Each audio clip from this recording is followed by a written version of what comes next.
I did not know their names when I saw them again. I did not even know, not with certainty, that they were mine. What I knew was smaller than that, and somehow worse. The man turned his shoulders a little before stepping off the curb, as if one leg had always trusted the ground less than the other. The woman kept her handbag tucked close against her hip, her fingers resting on the strap in a tight, practiced hold. Then she laughed, just once, short, dry, light enough for anyone else to miss. My whole body went cold before my mind understood why. For 1 second, the street in front of me split open. Beneath the crosswalk, the storefront glass, the morning traffic, there was sun glare on white concrete, a bench, a fountain. My own small hand sweating around something soft. Hunger. Waiting.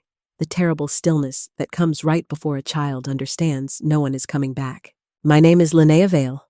I'm 28 years old. Until that morning, I would have told you I had built a steady life out of the kind of childhood you learn to carry, without naming too often. But the body remembers what the mouth learns to bury. Mine remembered before I did. They crossed to the other side of the street and paused outside a bakery window. The man leaned in slightly, saying something I could not hear. The woman answered without looking at him. They seemed ordinary in the way that older couples often do, contained, familiar with each other, almost worn smooth by time. Nothing in them suggested disaster. Nothing in them looked like the edge of my life. And still, I stood there with my coffee cooling in my hand, unable to move. I told myself I was imagining it. Memory is a cruel editor. It can carve ghosts out of strangers if you let it. But I did not walk away. I turned my face just enough to keep watching without being obvious. The woman pushed open the bakery door first. The bell above it rang. The man followed. I should have kept going. Instead, I waited across the street like someone about to be told whether the ache she had carried for 21 years had a face. That night, in my hotel room, I opened the small box I almost never touched and looked at the faded hair clip resting inside it.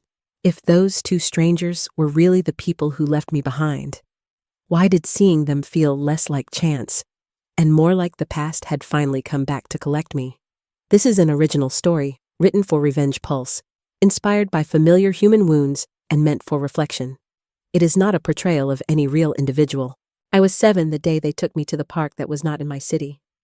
That detail matters more now than it did then. At 7, distance means almost nothing. A child does not measure miles. She measures safety, familiar streets, the turn into her neighborhood, the store with the cracked ice machine out front, the stoplight near home. That park had none of those things. It was wide and bright and full of strangers, and from the beginning, nothing in it belonged to me. The morning had looked ordinary enough to fool a child. My dress was clean, my shoes matched. My mother fixed a small hair clip into my hair with careful fingers, the kind of gesture that should have meant tenderness. My father even bought me a cold soda before we went in. That was the cruel part. Nothing truly terrible ever announces itself at the door. Sometimes it smiles first. I remember how cheerful they seemed. Not warm, not loving, just a little too pleased, as if something private had already begun between them, and I was the only one who had not heard the joke. Near noon, they led me to a bench not far from a fountain and told me to stay there. They would be right back. I believed them because children are built to believe their parents at least one time longer than they should. At first, I waited quietly. Then the shadows began to shift. The crowd thinned in strange little pockets. I walked a few steps away, then hurried back, terrified I might miss them if I moved too far.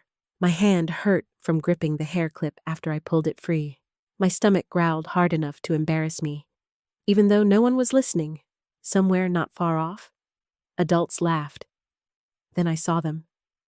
Not close enough to reach, just close enough to know. They were standing together, looking straight toward me. Neither of them moved. I heard only part of it, scattered by distance and noise, but I caught enough. Something about whether I could make it home by the afternoon. A bet?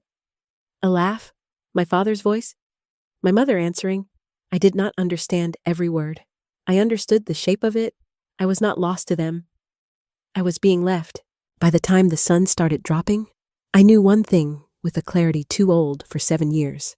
No one was coming back for me. The first person who finally returned to that bench was not my mother or father, but a woman I had never seen before.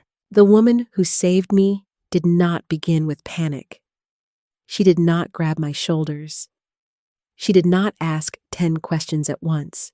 She just watched me long enough to notice what no one else had bothered to notice.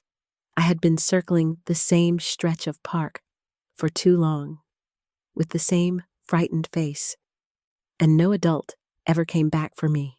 Her name was Maribel Soto. I learned that later. What I knew first was her voice. Low, careful, the kind that does not corner a child. She came toward me slowly and asked the simplest question anyone had asked me all day. "Have you eaten?" That was what broke me. Not the dark starting to gather. Not my aching feet. Not even the bench and fountain behind me like proof that I had obeyed for too long. It was that question. Because until then, I had still been trying to act like I was fine. But a child can only hold herself together for so long when hunger and fear have been sitting in her body since noon. I cried so hard I could barely answer. Maribel did not tell me to calm down. She did not look annoyed. She led me into a brighter area near a service building, gave me water, and found the people who were supposed to know what to do next. After that, my memory stops behaving like a straight road. It turns into flashes. White light, papers, adult voices lowering when they thought I was not listening, someone asking my name more than once, a thin blanket placed around my shoulders. My own hand still wrapped around the hair clip so tightly it left marks in my palm. I did not understand the legal parts then. I only understood one thing clearly. The adults around me had become serious. My parents had not. Hours passed. No one came through the door saying my name. I heard pieces of things. Calls being made, someone saying to wait, someone else mentioning the police. Then sleep hit me in small drops, my head falling forward and jerking back up again. The clip still trapped in my fist like the last small piece of the girl I had been that morning. What came after was not one clean event. It was a system. Temporary rooms, questions, assessments, new faces, strange sheets, kindness that I did not know how to trust, fear that did not leave just because I had been found. I cannot tell that part in perfect order. Trauma is rude that way. It keeps what it wants and smudges the rest.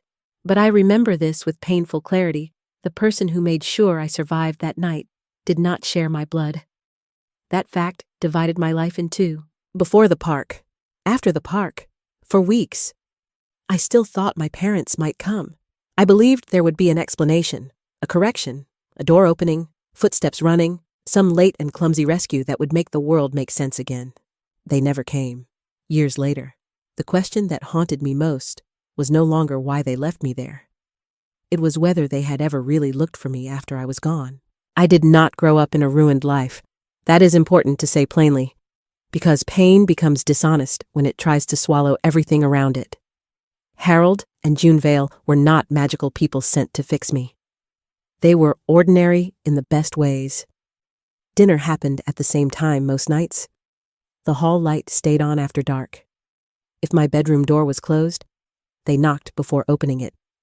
When panic hit me suddenly, and for reasons I could not explain yet, nobody laughed. That kind of steadiness does not look dramatic from the outside. To a child like me, it looked almost holy. Still, safety did not arrive all at once.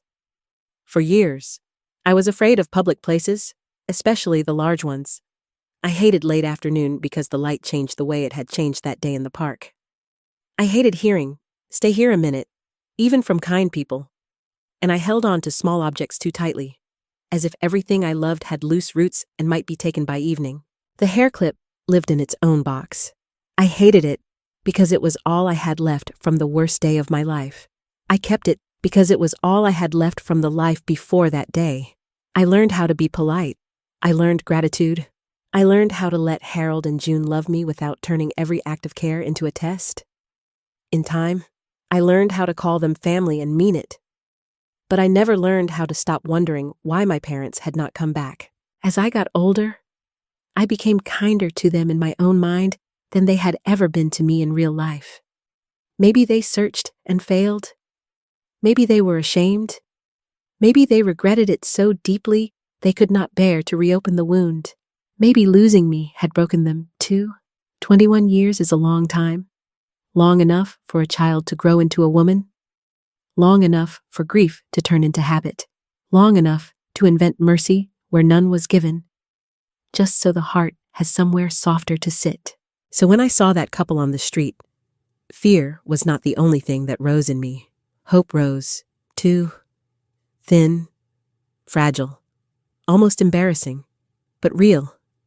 If they were truly my parents, maybe they had remembered me every day since I disappeared.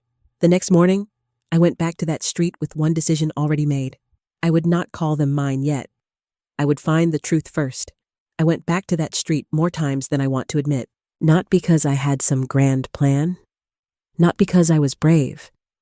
Mostly because once a possibility like that opens inside you, it becomes hard to do ordinary things. Hard to sit through coffee. Hard to answer emails. Hard to walk past the same corner and not wonder whether your whole life just brushed shoulders with its beginning. So I watched them, always from far enough away that I could still pretend I was only passing by. I saw them come out for bread in the morning. I saw them carry grocery bags back to the house one slow step at a time. Once, I saw them stop at their gate and bicker quietly about something small. The way older couples do when the argument is old enough to have worn down into routine. Nothing about them looked dramatic. They were not monsters in plain sight. They were just two aging people living an ordinary life. That was part of what made it so hard to breathe around them. I started gathering information the way frightened people do when they want facts more than comfort. A name on the mailbox, a surname spoken by a neighbor, envelopes half visible through the mail slot. Mercer, Owen, Celeste. Each detail landing right only made my chest feel heavier. There was one moment, just one, when I nearly crossed the street and went straight to them. I imagined putting my arms around them before fear could stop me. Imagined some buried instinct would wake up in their bodies and they would know me without explanation. I did not do it. I needed to know something first. Not who they were. I knew that already. I needed to know what kind of people they had been after I disappeared. An older woman on the block remembered enough to fill in the edges. Yes. The Mercers had once had a little girl? Yes. She went missing. Yes. The neighborhood talked for a while. Then life, as it always does for everyone except the one who cannot escape it, moved on. What stopped me cold was not that people had forgotten. It was the way the woman described my parents. Not shattered, not wild with grief, not running from door to door with flyers and tears and sleepless eyes. Upset, yes, but contained. Proper, sad in a way that did not disturb the street too much. I still did not let myself conclude too much from that, but the first crack had already opened. Then another woman, older still, lowered her voice and told me something I have never been able to unknow. Someone once called to say they had seen a little girl who looked just like that missing child near the bus station. The Mercers never went. I kept following the old story until it stopped sounding like tragedy and started sounding like choice. Mrs.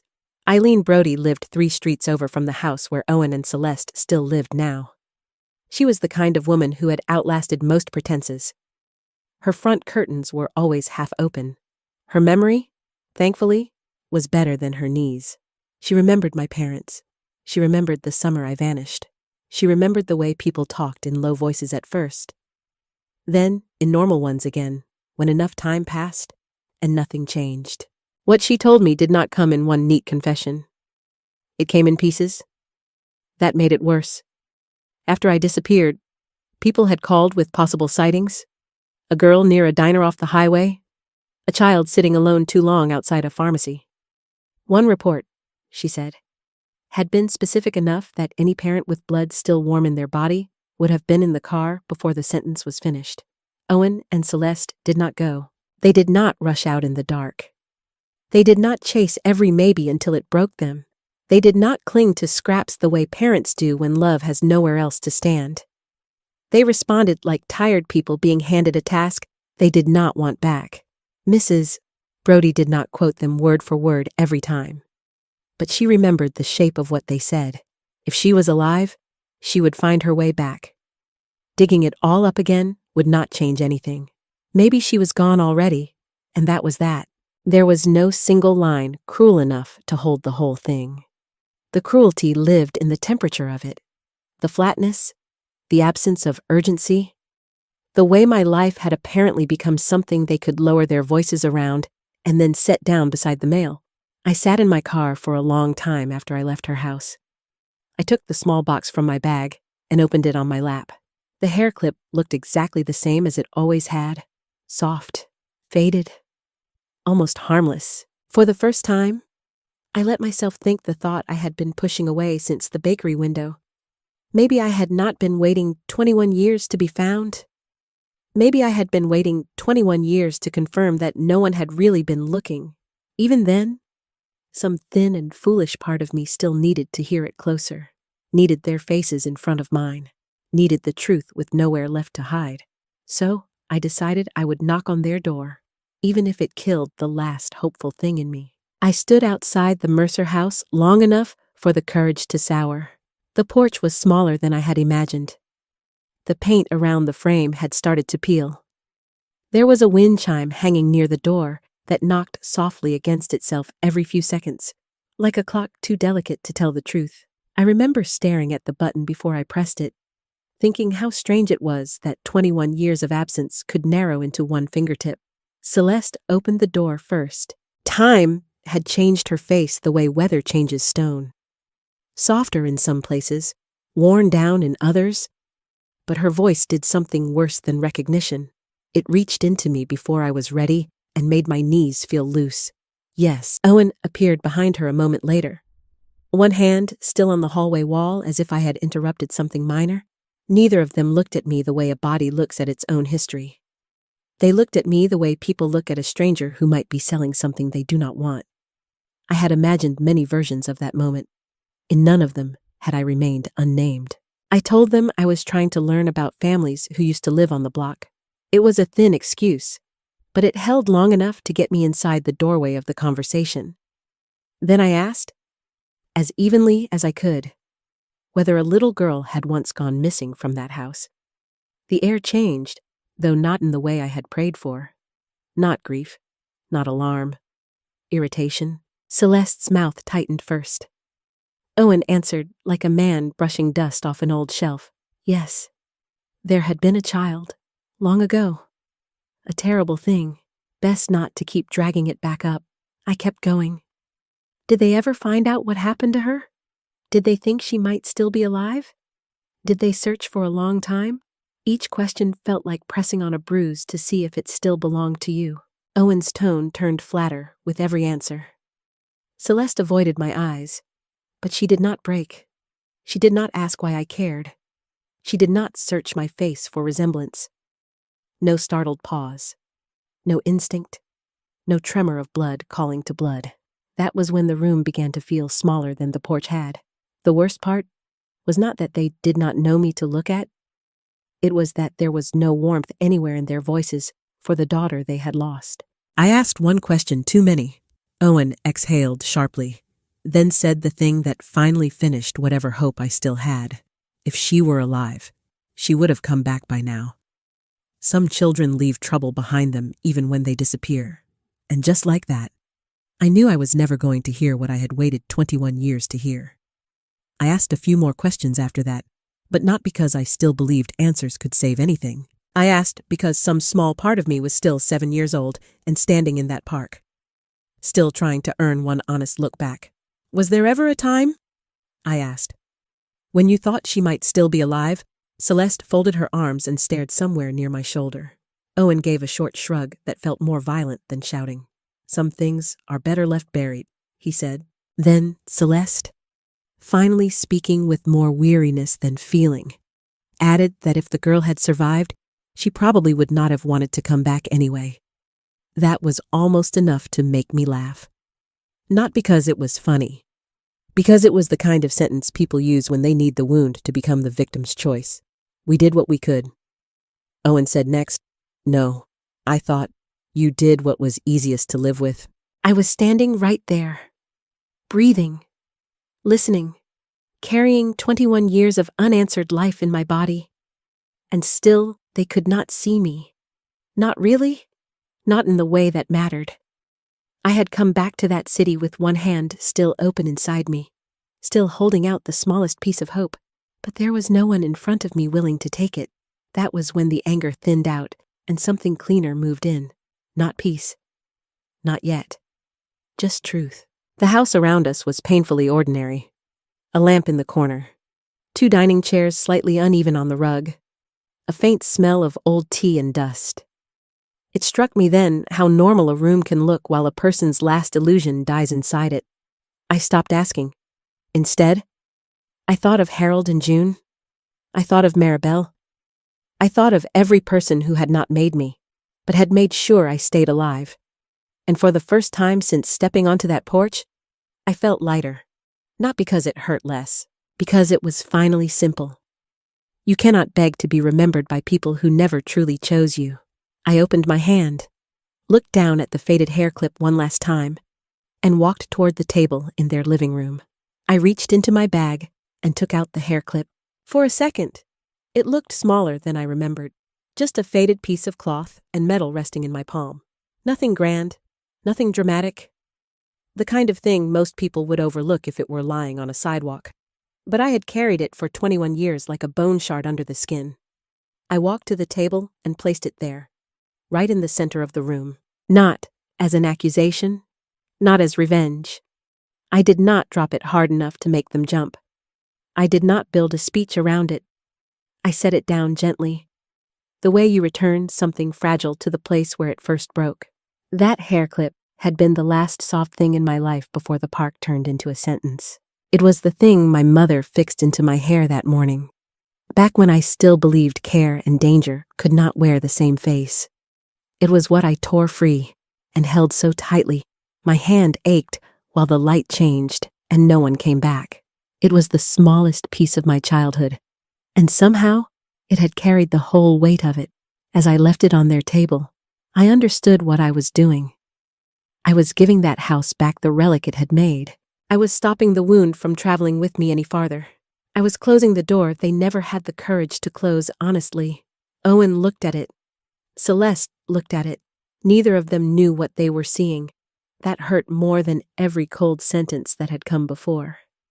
If they had remembered me the way parents remember a lost child, one of them would have gone still. One of them would have reached for the edge of the table. One of them would have known. They did not. I finally spoke, and even then it was only one line. I just needed to know. Then I walked to the door and let myself out. I did not look back. By the time I reached the end of the path, I felt lighter, not healed, not forgiven, not whole in any shining, miraculous way. Just free of the wrong hope at last.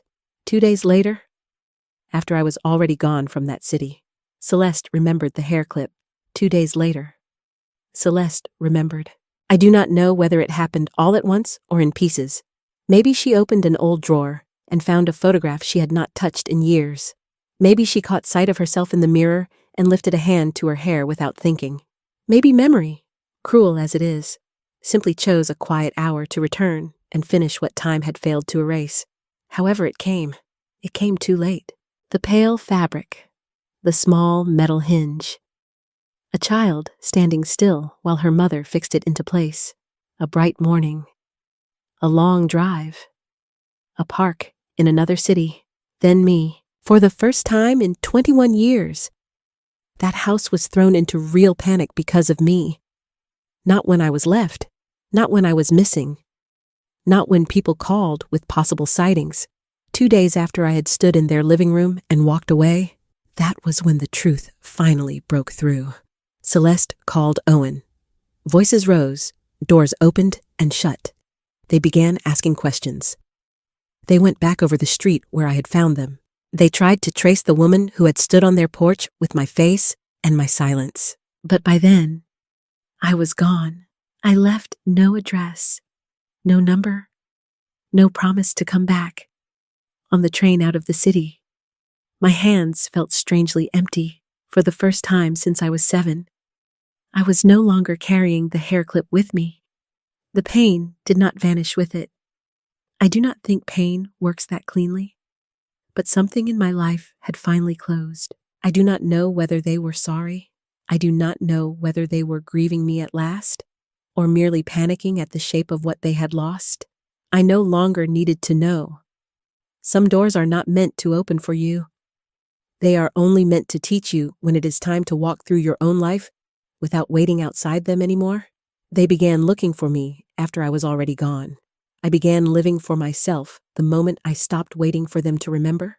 And I still wonder now if recognition comes 2 days too late. Is that love at all, or only fear dressed in memory?